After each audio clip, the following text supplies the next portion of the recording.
அனைவருக்கும் இனிமையான காலை நேர வணக்கம். நீங்கள் இணைந்து கொள்வது நியூஸ் ஃபர்ஸ்டின் காலை நேர பிரதான செய்தியுடன். விரிவான செய்திகளுக்கு செல்ல முன்னர் முதலில் இன்றைய தலைப்புச் செய்திகள். 31 தமிழ் கைதிகளை பிணையில் இன்று விடுவிப்பதற்கு சட்டமா அதிபர் திணைக்களம் ஊடாக சட்டத்தரணிகளுக்கு ஆலோசனை. மாலத்தீவு இளைஞன் ஒருவனை கொலை செய்ததாக கூறப்படும் இருவர் கழுபுவில பகுதியில் கைது. மியான்மர் பொதுத் தேர்தலின் முதலாவது முடிவுகளின் பிரகாரம் ஆங் சாங் சூச்சியின் ஜனநாயகத்திற்கான தேசிய கட்சி முன்னிலையில்.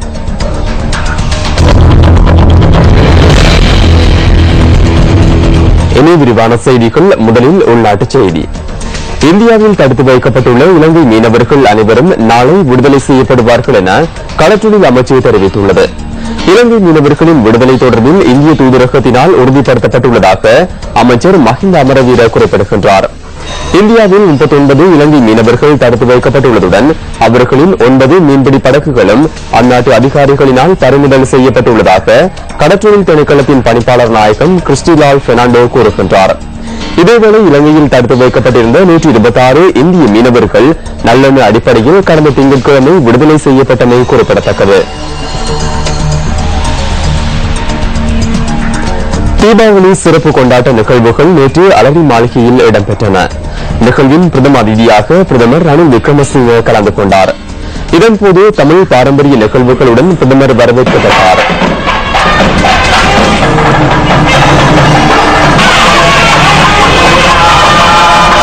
हिंदू भक्तिकයන් ඉන්න සියලු රටකම දීවාලි උත්සවය පවත්වනවා.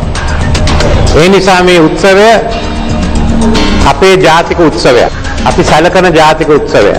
මේ රටේ ආගම් ભેදය, ආගම්වාදය, මේ රටේ ජාති ભેදය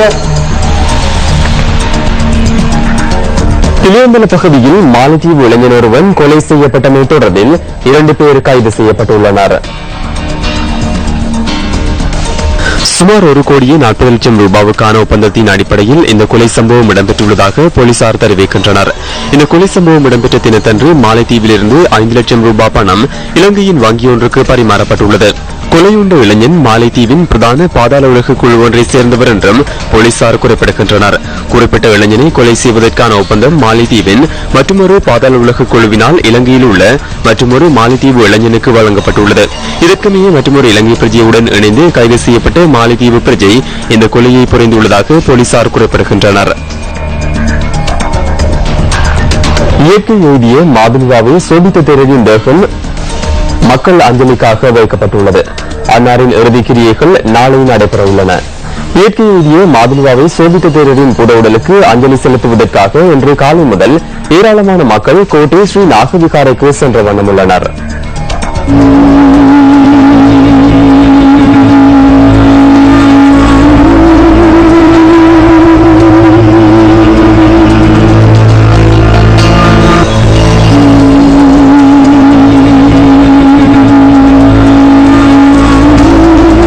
இயற்கை எய்திய மாதுலுவாவை சோபித்த தேரரின் பூத உடலுக்கு அஞ்சலி செலுத்துவதற்காக நேற்று காலை முதல் மக்கள் வருகை தந்த வண்ணம் உள்ளனர்.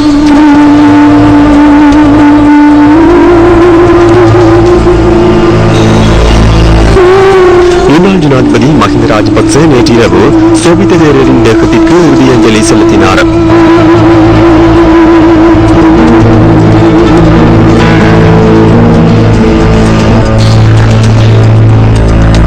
மதகுருமார்கள், அரசியல்வாதிகள் உள்ளிட்ட பலரும் சோபித்த தேரரின் தேகத்திற்கு அஞ்சலி செலுத்தி வருகின்றனர்.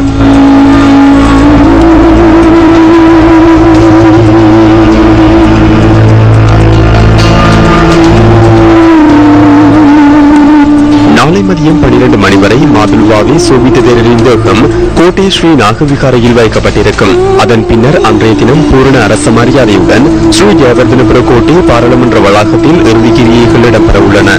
அத்துடன் அன்றைய தினம் தேசிய துக்க தினமாக பிரகடனப்படுத்தப்பட்டுள்ளமை குறிப்பிடத்தக்கது. பயங்கரவாத தடை சட்டத்தின் கீழ் தடுத்து வைக்கப்பட்டிருந்த தமிழ் கைதிகள் 31 பேர் இன்று பிணையில் விடுவிக்கப்பட உள்ளதாக சிறைச்சாலைகள் திணைக்களம் தெரிவித்துள்ளது. சட்டமாதிபர் திணைக்களத்தினால் இந்த கைதிகள் பிணையில் விடுவிப்பதற்கான ஆலோசனைகள் அரசு சட்டத்தரணிகளுக்கு வழங்கப்படும் என சிறைச்சாலைகள் ஆணையாளர் நாயகம் ரோஹண புஷ்பகுமார குறிப்பிடுகின்றார். இதன் பிரகாரம் பிணைக்கான விண்ணப்பங்களை சம்பந்தப்பட்ட நீதிமன்றங்களில் தாக்கல் செய்த பின்னர் அது குறித்து கவனம் செலுத்தப்பட உள்ளது. பயங்கரவாத தடை சட்டத்தின் கீழ் 116 பேருக்கு எதிராக வழக்கு தாக்கல் செய்யப்பட்டுள்ளது. அத்துடன் 52 சந்தேக நபர்களுக்கு எதிராக நீதவான் நீதிமன்றங்களில் வழக்கு தாக்கல் செய்யப்பட்டுள்ளது. இவர்களில் 10 சந்தேக நபர்கள் மேன்முறையீடு செய்துள்ளனர்.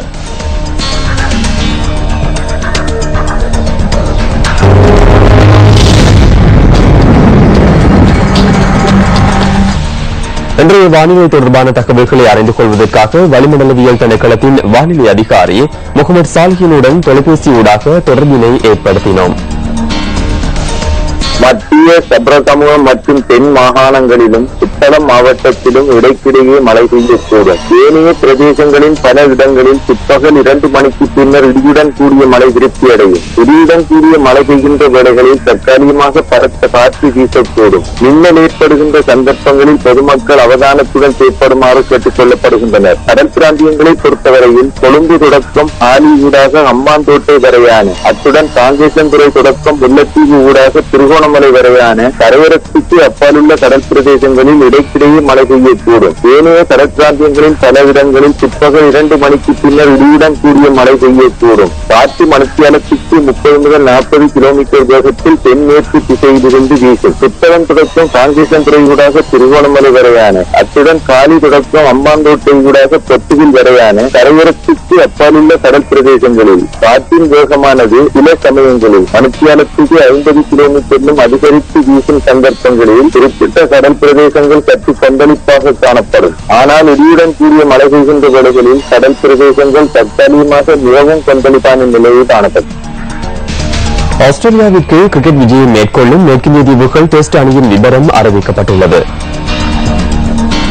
ஆஸ்திரேலியா மற்றும் மேற்கிந்திய தீவுகள் அணிகளுக்கு இடையில் 3 டெஸ்ட் போட்டிகள் நடைபெற உள்ளன. டெஸ்ட் தொடருக்கான மேற்கிந்திய தீவுகளின் தலைவராக ஜேசன் ஹோல்டன் நியமிக்கப்பட்டுள்ளார். கிரேக் பிரத்வைட் உப தலைவராக அறிவிக்கப்பட்டுள்ளார். மேற்கிந்திய தீவுகள் அணியில் சார்ல்ஸ் பரத்வைட் புதுமுக வீரராக உள்வாங்கப்பட்டுள்ளார்.